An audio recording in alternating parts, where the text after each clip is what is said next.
मेहदी। खैर, मैंने सब कुछ तो छोड़ दिया, बस तुम लोग से बात करनी है। मैं तुम सबसे माफ़ी मांगना चाहता हूँ। लेकिन ऐसे सबके सामने? हाँ, मैंने खुला खुला गुनाह किए हैं, तो माफ़ी भी सबके सामने ही मांगूंगा। मैंने तुम लोगों को तंग किया है और गालियाँ भी दी हैं, और तुम लोग से बहुत गलत अरे आमिर नहीं यार, मेरे भाई, खुदा का लाख लाख शुक्र है कि तुम्हें एहसास हो गया। हम सब यही चाहते हैं कि तुम हमारे ज़माना के रास्ते पे चलो। मेरे भाई, हमने तुम्हें माफ़ किया। वैसे तो तुमने मेरे साथ बहुत बुरा किया, लेकिन जाओ बच्चों, यार ये बताओ कल क्या प्रोग्राम है? कल हम लोग इंशाल्लाह इमाम ज़माना अलैहिस्सलाम को अरीज़ा लिखेंगे। ये अरीज़ा क्या होता है? बस कल के लिए तैयार है ना? कल हम लोग जाएंगे और इमाम ज़माना अलैहिस्सलाम को अरीज़ा लिखेंगे। मैं वहीं पे तुम लोगों को बताऊंगा कि अरीज़ा क्या होता है। बस एक पेंसिल और कॉपी रख लेना, तो ठीक है? फिर कल मुलाकात होती है। आज 14 शाबान है और कल इमाम ज़माना जल्लल्लाहु तआला फ़रजहु शरीफ की विलादत है। आज हम अपने इमाम से तजदीद अहद कर रहे हैं कि या इमाम, हम अपने आप को आपके लिए तैयार कर रहे हैं, आपका इंतज़ार हो रहा है। या इमाम, आप आ जाएं।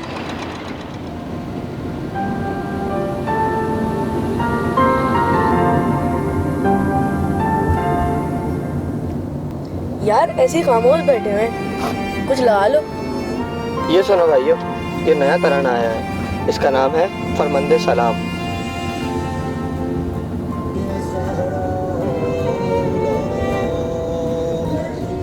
ऐसा ये तराना पिछले साल भी रिलीज़ हुआ था, जो बहुत ज़्यादा मशहूर हुआ था। उसमें बच्चों ने इमाम ज़माना से तजदीद अहद किया था कि या मौला, आप आ जाएं, हम तैयार हैं। लेकिन वो तो बैन हो गया था ना? हाँ, कोशिश तो बहुत की थी इमाम के दुश्मनों ने, लेकिन खुदावंद मुताल जिस पैगाम को फैलाना चाहता है उसको फैला देता है।